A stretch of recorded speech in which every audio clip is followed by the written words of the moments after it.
Hello everyone, today we are going to continue our previous video topic, that is IPv4 header format. In that video we discussed about some reasons. Now in this video we will continue with the other remaining reasons, that are TTL, protocol, header checksum and others. So firstly we discuss about TTL. So TTL means time to live, means it used to control number of hops visited by the datagram. Number of hops का मतलब क्या है यहाँ पे? The number of hops are the number of routers. जब भी कोई data sender जो है सेंड करता है डेस्टिनेशन की तरफ, जब भी कोई डेटा सेंडर सेंड करता है डेस्टिनेशन की तरफ, तो वो नंबर ऑफ राउटर्स से पास होके गुजरता है. तो नंबर ऑफ राउटर्स को बोल जाता है number of hopes, means 1 by 1 जाना. ठीक है. अब इसकी वैल्यू, टीटीएल की वैल्यू हमेशा क्या रखी जाती है? डबल रखी जाती है. राउटर्स, जितने राउटर्स है उससे डबल रखी जाती है. ऐसा क्यों करते हैं? अगर डेटाग्राम हमारा लॉस्ट हो जाए नेटवर्क में, बाई चांस हेडर करप्ट हो जाए चलते चलते, मीन्स डेटा जा रहा है और हेडर करप्ट हो गया बाई चांस, तो उस केस में क्या होगा? हमें क्या करना होता है? उसको क्या करना होता है? डिस्कार्ड करना होता है पैकेट को. तो उसके लिए हम यूज करते हैं टीटीएल. तो हमें वो कब डिस्कार्ड करना है, तो उसके लिए यूज किया जाता है टीटीएल को. तो टीटीएल हमें ये बताता है कि इसके बाद अब ये टाइम हो चुका है कि अब वो पैकेट शायद लॉस्ट हो गया है, अब हमें इस पैकेट को दोबारा भेजना है, तो उसके लिए अब उस पैकेट को डिस्कार्ड करके दोबारा भेजा जाता है. तो टीटीएल का मेन इक्वल्स टू क्या होता है?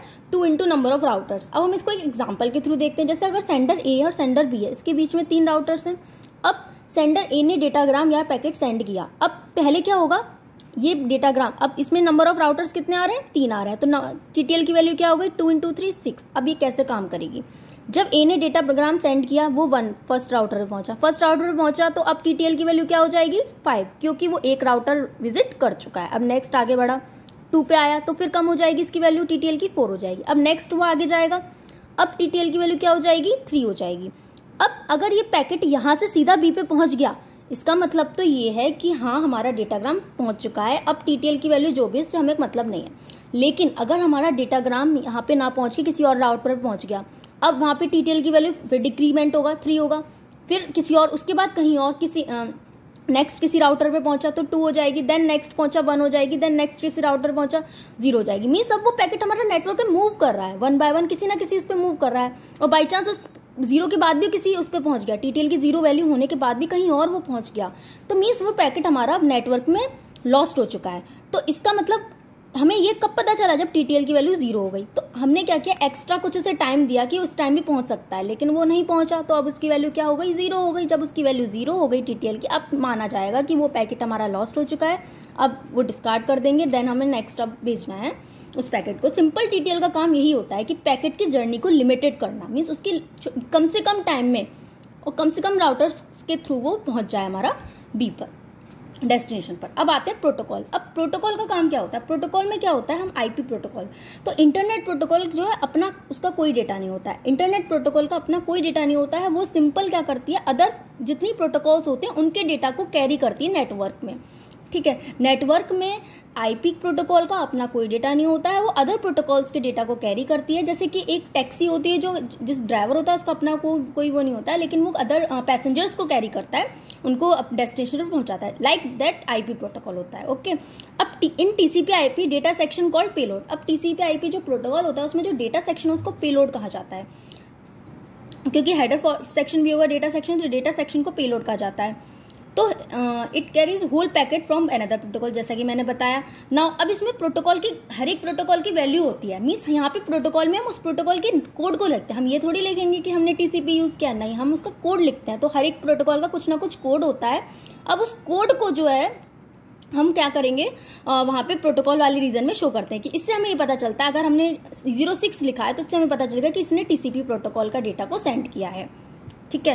फिर आता है हेडर चेकसम. हेडर चेकसम का काम ये क्या होता है कि सिंपल ये एरर डिटेक्शन के लिए होता है. एरर डिटेक्शन कैसे करता है? सिंपल जो सेंडर होता है वो मैसेज को जो है सेंडर अपने मैसेज के साथ एक चेकसम को सेंड करता है. देन रिसीवर क्या करता है? उस चेकसम से चेक करता है जो मैसेज आया है, मीन्स जो डेटाग्राम आया है वो हमारा करेक्ट है या नहीं है. ठीक है. अब आते हैं next, options plus padding. Means options padding का सिंपल यूज हम रिसर्च और डीबगिंग में करते हैं. अब इसमें कुछ हम काम करते हैं और उनकी कुछ सर्विसेज हैं. लाइक रिकॉर्ड रूट, इसमें हम क्या करते हैं कि जितने नंबर ऑफ राउटर्स आ रहे हैं हमारे सोर्स से डेस्टिनेशन के बीच में, उस पैकेट को सेंड करने में जितने नंबर ऑफ राउटर्स लग रहे हैं उन सबका आईपी एड्रेस स्टोर करने का काम क्या करता है, रिकॉर्ड रूट में करा जाता है। फिर होता है strict source route. Strict source route का मतलब क्या, हम फिक्स कर देंगे कि हाँ इसी पाथ से जाना है, लाइक सोर्स ये है, रिसीवर ये है, मीन्स डेस्टिनेशन ये है, हमने फिक्स कर दिया कि तुम्हें इसी पाथ से जाना है, इसके अलावा कोई पाथ नहीं होगा।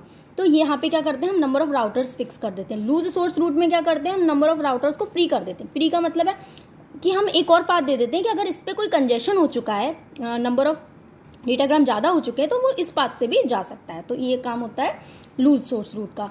फिर आता है टाइम स्टैम्प। टाइम स्टैम्प में क्या होता है कि इससे ये पता चलता है, ये बताता है कि जो हमारा राउटर है वो कितना टाइम ले रहा है पैकेट को सेंड करने में। लाइक सेंडर से एक डेटाग्राम आया, उसको राउटर को वो डेटाग्राम मिला, अब उस डेटाग्राम को राउटर ने कितने टाइम में आगे सेंड किया, that is called time stamp, जिसका वैल्यू क्या होती है, टाइम स्टैम्प बताता है। तो we find which router takes how much time to transfer packet. Now अब नेक्स्ट हमारा जो रीजन आता है IPv4 का, दैट इज कॉल्ड आइडेंटिफिकेशन। अब हम आइडेंटिफिकेशन को यूज क्यों करते हैं, हम आइडेंटिफिकेशन का यूज करते हैं कि हमारे जितने भी डेटाग्राम्स जो हैं, जो हमारे सेंडर से रिसीवर की तरफ जा रहे हैं, उन सबका जो है एक यूनिक नेम होना चाहिए, तभी तो हमें पता चलेगा कि ये डेटाग्राम कौन से उसका है। तो it identifies the datagram uniquely, means हर एक डेटाग्राम को यूनिकली आइडेंटिफाई करने के लिए हम आइडेंटिफिकेशन का यूज करते हैं। अब इसमें क्या करते हैं, हम इसको आइडेंटिफिकेशन किस तरीके से करेंगे, जो हमारा जितने भी डेटाग्राम्स होते हैं उन सबका एक सीक्वेंस नंबर, मीन्स उन सबको एक सीक्वेंस नंबर दे दिया जाता है कि तुम 01 के कोई डेटाग्राम है, इसका 01 दे दिया, इसका 02 दे दिया। अब जब ये पहुंचेंगे सेंडर से रिसीवर की तरफ पहुंचेंगे, तो वहां पर अगर 02 भी पहले पहुंच रहा है तो कोई प्रॉब्लम नहीं होगी, क्योंकि हमें पता है अगर 02 पहले पहुंच गया और 01 पहले बाद में पहुंचा, तो ये अब ऑटोमेटिकली इनको ऑर्डर करेगा, जिसको हम आगे पढ़ेंगे कैसे किया जाता है। तो ये क्या होता है, इससे हमें हर एक पैकेट की आइडेंटिटी मिलती है कि ये पैकेट 01 का है, 01 सीक्वेंस नंबर का है। तो हर एक पैकेट की आइडेंटिटी मिलती है, जिससे हम हर एक पैकेट को आइडेंटिफाई कर सकते हैं जब वो सेंडर से रिसीवर की तरफ आएंगे। ओके, देन आता है फ्लैग में क्या होता है, हमारी 3 बिट्स होती हैं, 0, DF और MF। DF means do not fragment, MF means more fragment. तो फर्स्ट बिट तो फिक्स्ड होती है, रिजर्व्ड है ये 0।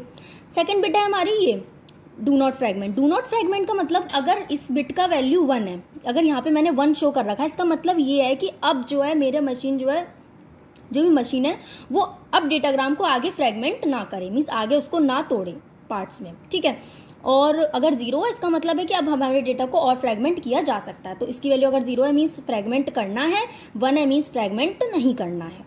अगर मोर फ्रैगमेंट की वैल्यू 1 है, इसका मतलब क्या है, डेटाग्राम हमारा जो आया ये लास्ट नहीं है, इसके बाद और डेटाग्राम हो सकते हैं। मोर फ्रैगमेंट मीन्स एक फ्रैगमेंटेड मिल गया, दूसरा फ्रैगमेंटेड आने वाला है, इस तरीके से समझ सकते हैं।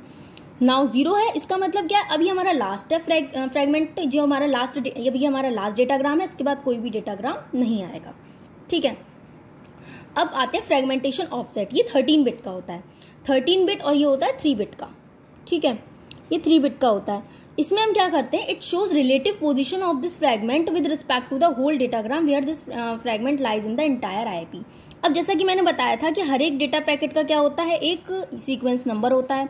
जब ये पहुंच जाते हैं उसके पास, रिसीवर के पास, जब ये रिसीवर या डेस्टिनेशन पे पहुंच जाते हैं, तो क्या होता है, बाई चांस हो सकता है कि 03 पहले पहुंच गया और 01 बाद में पहुंचाओ, तो उस केस में क्या किया जाता है, इन सब के बीच में एक रिलेशन निकाला जाता है कि अब इनको ऑर्डर फॉर्म में उसको डेस्टिनेशन को स्टोर करना है। तो उसके लिए हम क्या यूज करते हैं, फ्रैगमेंटेशन ऑफसेट बिट का यूज करते हैं। तो यहाँ पे फ्रैगमेंटेशन ऑफसेट बिट का यूज करके इनको ऑर्डर्ड वे में लिखा जाता है।